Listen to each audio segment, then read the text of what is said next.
Hey, what's up YouTube? You already know it's AllCity Live TV and thank you for tuning in. Today we're going to be talking about crab dribbling. Guys, when I tell you it's one of the most difficult things to defend, if you're out there playing against amateurs, you probably haven't come across a ball handler who really uses the crab dribble effectively. But as soon as you go into the stage or you play a highly competitive red game, you're going to come across a ball handler who really uses the crab dribble super effectively. So today I wanted to showcase crab dribbling to you guys. How do you do the crab, and then how do you shoot out of the crab? Because we played against a team yesterday on live stream that had a ball handler that really used the crab effectively, and when I say it's damn near almost unguardable, it is extremely difficult to defend. And what I wanted to do is kind of showcase the crab dribble so that we can better understand how ball handlers perform a crab dribble and crab shot. And if you got an opportunity to see the crab dribble in action, slowing it down, then you guys may have a better opportunity to defend the crab. Let's get right into it. All right guys, so during this next segment I'm gonna just let the crab dribble play off so you can see the crab in action. The ball handler is on the right side. He's gonna perform a behind the back. He gets that stutter step hezzy, crab, and shoot. So this is how the crab actually works so you guys could better understand it. I want to slow it down and break it down during this segment so you can understand that it's not really that complicated.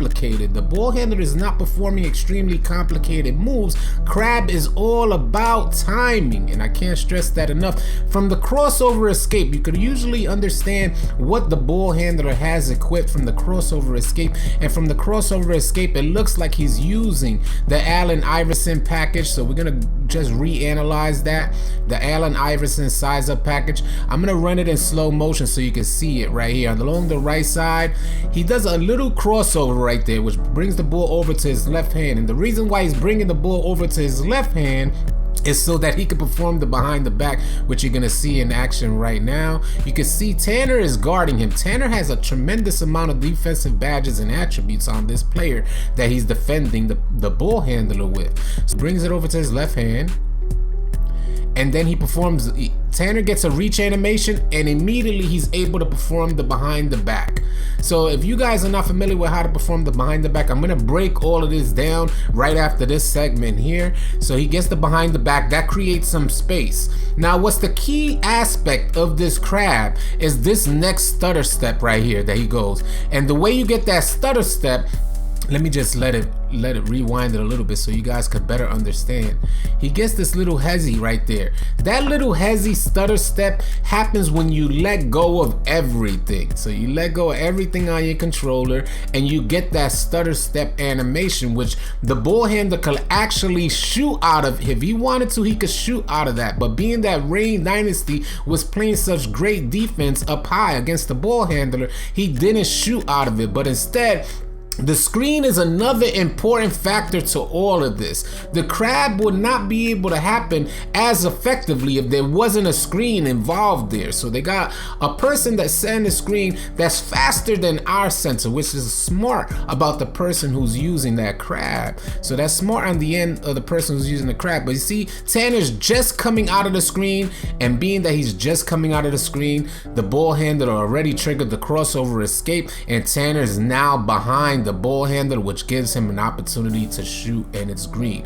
Now there's a failure on the part of 2K because this should not even be in the game. The reason why crab is so effective is because it's exploiting 2K mechanics. When you're behind the ball handler, we're gonna rewind that. When you're behind the ball handler right there, there's no contest, which makes absolutely zero sense.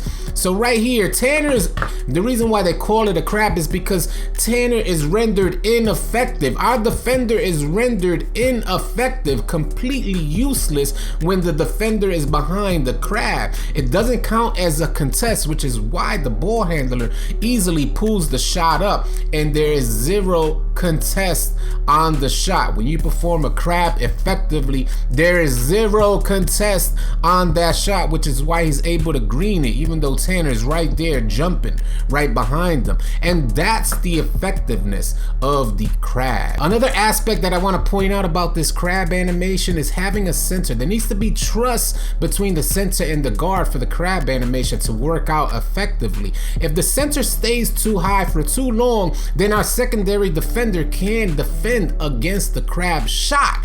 But if the center rolls, then he creates a ton more space for the person who's utilizing the crab to have an open and free shot. We're gonna showcase this right now. I'm gonna let this play out. He got the screen. Tanner got hit with the screen, but the center now rolls. So what this means is he already got the crab animation. Tanner is set behind the shooter, so the crab is there. He performed the crossover escape, so now Tanner is already stuck in the crab. Had the center stayed high, then Rain is able to contest the shot, but now they force a decision. Now our defense has to make a decision. Rain would have to decide. Rain is the center on our team defending this crab and roll, so had she stayed high, she would have to make a decision between guarding the 3-point shot or guarding the roll on the center.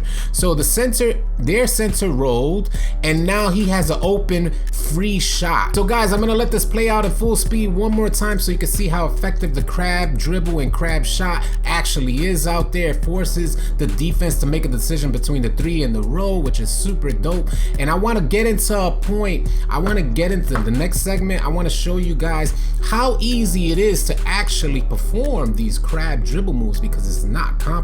I'm going to show you guys that right now. All right guys, so in this segment we're going to show you guys the actual animations that you guys can have equipped in order to perform these crab dribbles. So I'm going to show you guys how to perform the crab dribble and actually the animations or size up packages that you guys may want to have equipped to perform these crab dribble animations effectively. So let's get right into it. The size up packages that you may want to consider equipping, because crabbing effectively is all about the size up package that you have equipped. Stephen Curry is a great size up package to have equipped if you want to perform the crab dribble effectively. That's one of them. You could also use Pro 2, and you could also use Allen Iverson's size up packages. Now there's other animations, or there's other size up packages that people do use and they're still able to crab effectively, but Allen Iverson, Pro 2, and Stephen Curry are some of the main ones that you guys may want to consider equipping if you want to crab effectively out there. All right guys, so in this segment we're going to showcase the actual dribble moves in action from the clip that we showcased earlier. I want to show you guys that the moves are not actually complicated to perform. The hardest and most difficult thing about performing an effective crab is timing and positioning. Remember that, guys. The moves themselves are not that complicated, which I'm going to show you guys right now. The first move that the ball handler performed in the clip that we showcased earlier is the behind the back, and the way in which you guys perform the behind the back is holding R2 on your controller. Then you're going to flick your right stick diagonal down to the right while holding toward the basket with your left stick. So diagonal down to the right while you're holding R2, and pressing up on your left stick will give you this animation right there. And that's what you want. That was the first move from the clip that we showcased earlier. The next move is the stutter step animation. If you guys to understand this stutter step, you really have to get into the lab and understand your dribble moves, because this is not complicated either.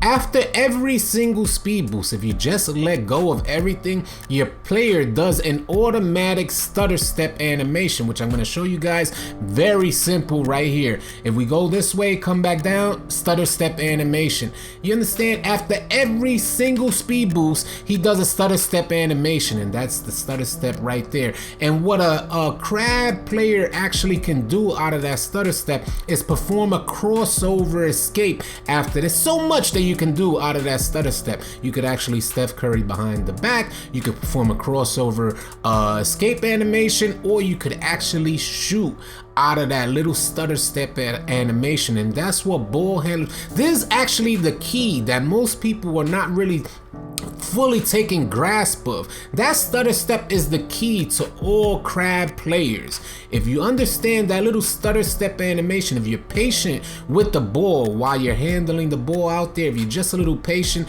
and you understand that the stutter step is an automatic animation, it's gonna come as soon as you let go of everything, you'll be able to perform crabs more effectively out there. Alright guys, so to showcase the next part of the animation which completes the crab, it's the crossover escape. And if you understand, after the stutter step, like I just explained earlier, every speed boost, when you let go of everything after a speed boost, you get a stutter step animation.